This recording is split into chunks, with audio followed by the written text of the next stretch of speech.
Hey everyone, welcome to another episode of Sin Permiso, a Latina lifestyle podcast.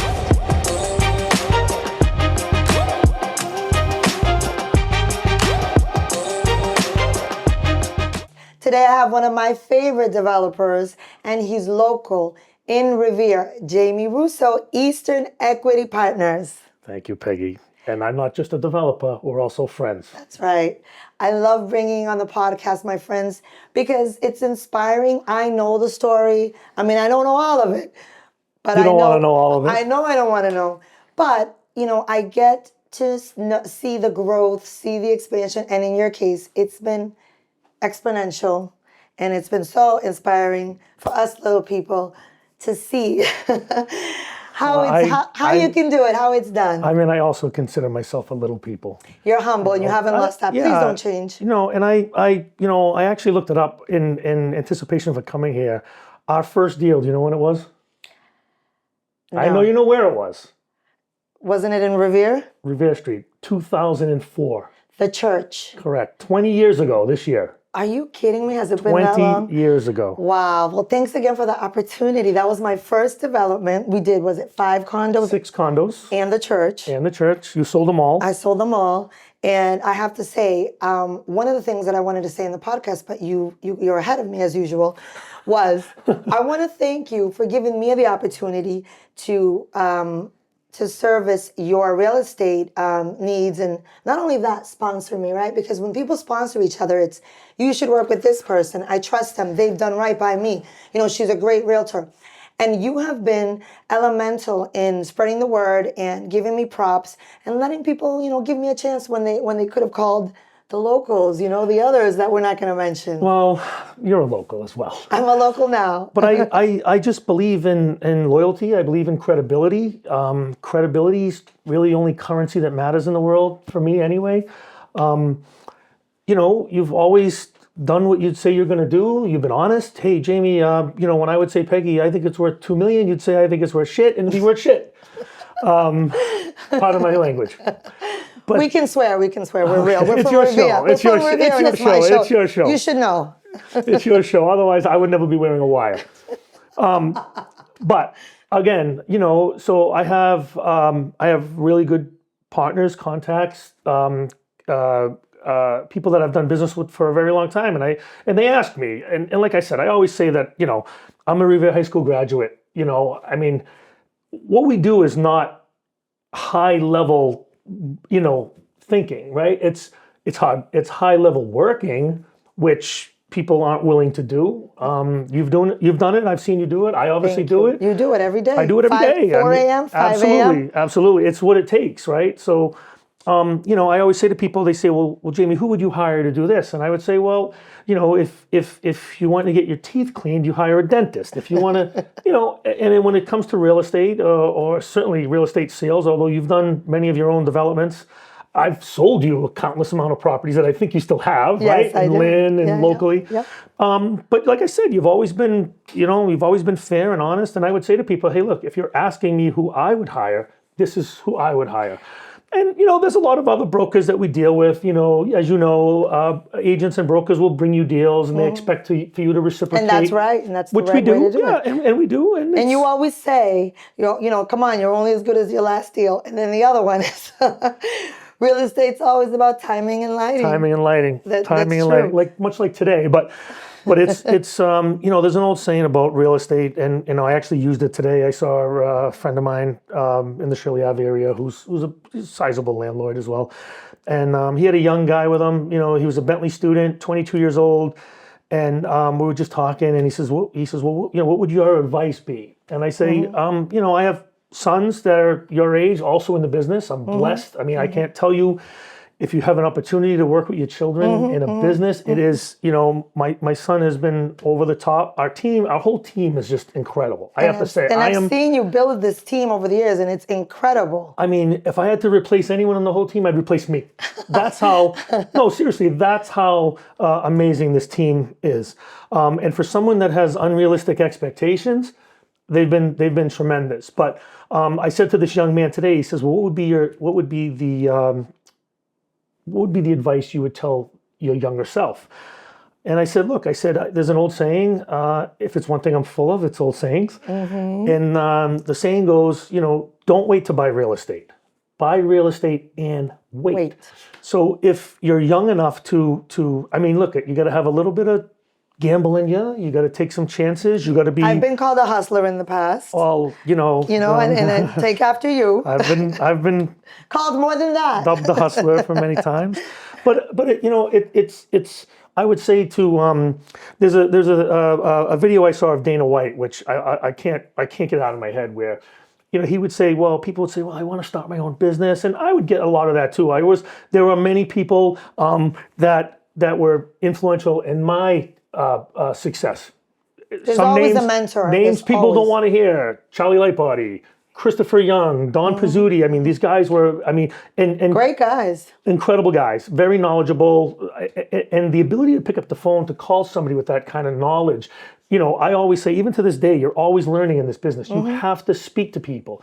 You know more about a certain area than I do. I may know more about something.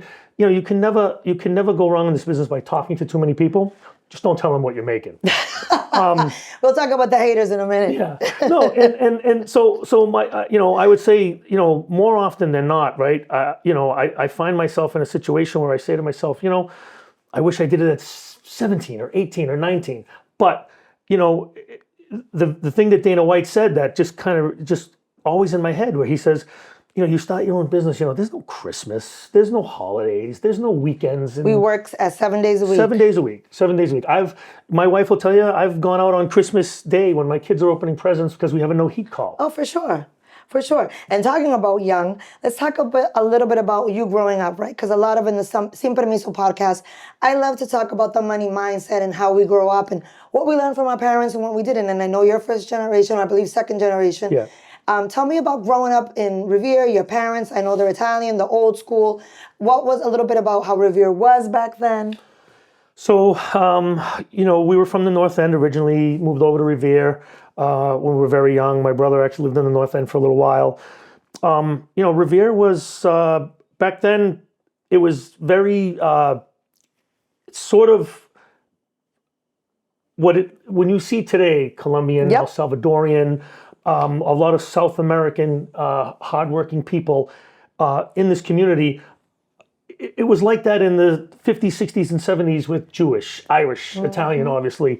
I grew up off of Squire Road and what was, my great-grandfather's farm. It was a shed. Patriot Parkway. Patriot Parkway. Did you see that? I remember that. And, they kept adding a room onto this and adding a room onto that. And there was two families living there. My uncle was there with my cousins and very similar to how the Latinos do it today, right? Multi-generational living. Sure. Well, we couldn't afford to go out on our own, and when they could, my uncle bought a house off of Sargent Street, and we stayed there, and kind of But I talk very fondly of Revere. I'm Revere's biggest cheerleader.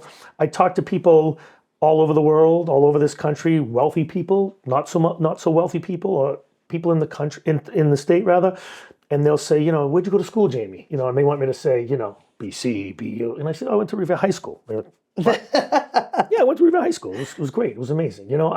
I'm friends to this day with a dozen or so of my childhood friends. I take a lot of pride in that. I always say that. Show me, when you talk to someone, ask them where their friends are from the sandbox. And if they still Not the friends they're making money with. No. If they still have those friends today, 2 or 3 or 4 or 5, that tells you something about their character. Absolutely. For sure, 100%. And there's something that I want to do right now. I want to take the opportunity that I haven't said to you privately when we talk.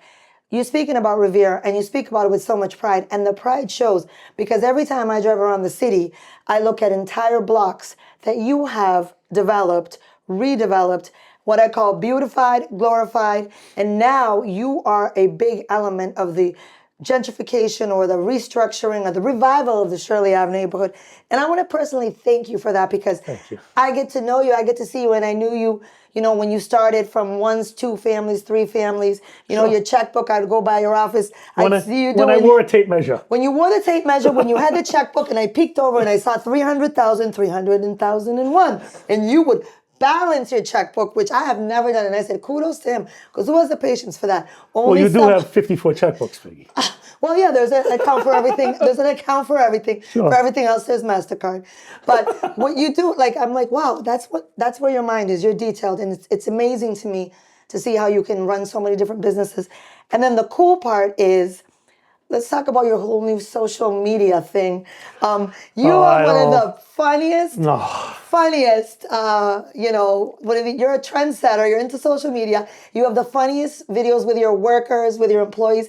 The funny thing is that, what is it, your favorite line? Oh, people think it's easy. You think it's easy. Do you think it's easy? Do you think it's easy? It's not easy. You're becoming famous, but the beauty of it all is what translates in the videos is how much you care, how much you bust balls with the people that work with you, and you guys have like this relationship. They enjoy, they work hard, but you take good care of them, and that shows. They're family. I mean, they're like I said, I mean, we're at a level at this point, just, over a 30-year career, which is you need good employees. You need a good team. And I always used to say, Chris Young used to say this to me all the time. I love Chris. The best. Great guy. The best. I would not be where I am without somebody like Chris Young. He's a huge mentor.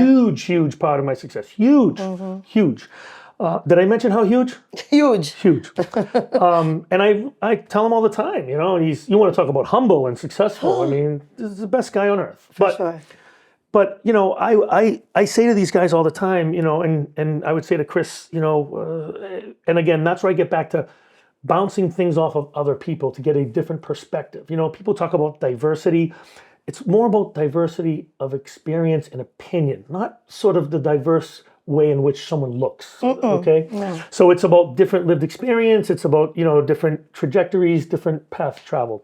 But I would say all the time, to my guys, and when I would talk to Chris about it, and he would say, Jamie, if you got a good employee, don't pay him.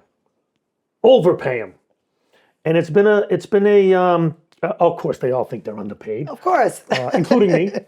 But no, I found that, you pay a guy what he's worth, 100%. And my team, like I said, Karen, Yep, she's the head of operations. Very long with you. She's been with me for God bless her. almost 19 years. That's I don't know how she's done it. I don't know how she's done it. She doesn't know either. how she's done it. Because you and me have had our little tips over the years. We have our heads. We have our tips. Don't get it. We have our tips. But speaking of tips, the haters, and I know it's a subject that you don't want to touch, but I'll never forget years ago when I started to do really well in real estate. We had a conversation and you said to me, Peggy, remember this, it gets lonely at the top.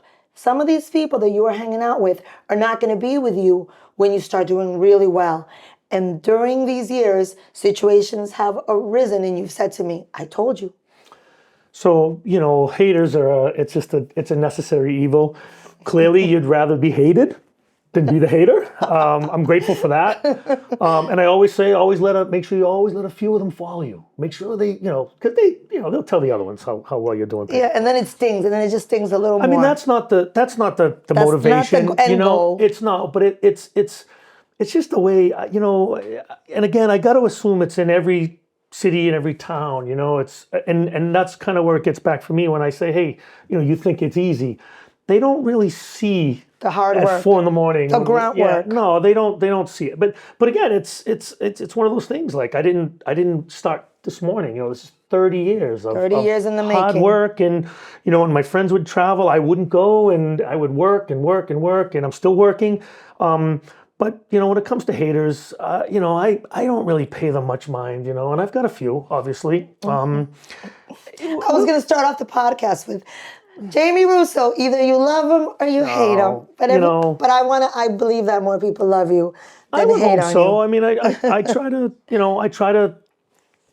to get up and do the right thing. I just, it's a necessary evil. Like I tell everyone, I didn't steal the success. I earned it. It's hard work. It's work ethic, and that's why I have people like you on my podcast. And you're a landlord, and I know you have a lot of units, and it's a lot of work. What are like 3 cons? What are the 3 obstacles that you think the hardest things about being a landlord? 3 of them. So one is you're in the people business, and people are just difficult. They're hard to deal with, including us, right? I'm sure you'll find someone, oh yeah, Russo's a jerk, whatever. That part of it has been difficult. But I have to say, I remember there was a time where people would, they would be embarrassed not to pay the rent because it was their obligation. Yes. That's your side of the obligation. We hold up our end of the obligation. But, it's you never know what someone's going through. I try not to judge and say, hey, you know what? Your bag's amazing. The Benz is great. Your nails look great. And I love your iPhone 16. But could you pay the rent? Could you pay the rent? Yeah. Because the biggest misconception in this business, Peggy, is that we're all wealthy land barons. And we're not. This is how we make our living. Correct. So if you don't get up and go to work this week, you don't eat. So I don't sell a house. No one's paying the bills for me. That's it. Yeah. And again, it's like every other business, right? I mean, I'm sure there are ups and downs no matter what business you're in. It's a good business. It's not easy. It's not easy. Everybody thinks it is. Just know what it is? It's our fault because we make it look easy. But lastly, sure, you've given us so much here, and it's been pretty fun, and you're very genuine, and you're very honest, and you're very candid. What would you give for a young developer, someone that wants to be a developer? What would be like one really good tip that you would give them if they're starting out? So, I would, assuming you have access to capital, credit, paying your bills. You talk about my checkbook. That comes from my parents. Yep. I didn't have a credit card till I think I was 30 years old. You either you had the money in your pocket and you bought it, or you didn't buy it. There was no credit. I think young people today don't realize you would rather have an 800 credit score and no money in the bank than a poor credit score with 6 figures in the bank. It's when I tell you it is do or die when it comes to this business, And the one thing I would say to a young guy in this business is, it takes a lifetime to build a reputation in this business and one day to ruin it. So, be honorable, do what you say you're going to do. And, have friends like Chris Young and Charlie Lightbody. That's right. I think at the end of the day, we talk about mentors and how important mentorship is. And you're the result of that. I'm the direct result of that. I want to thank you for coming on my show. I want to thank you for beautifying the city and for being one of those mentors to me. Thank you so much. Thank you for having me.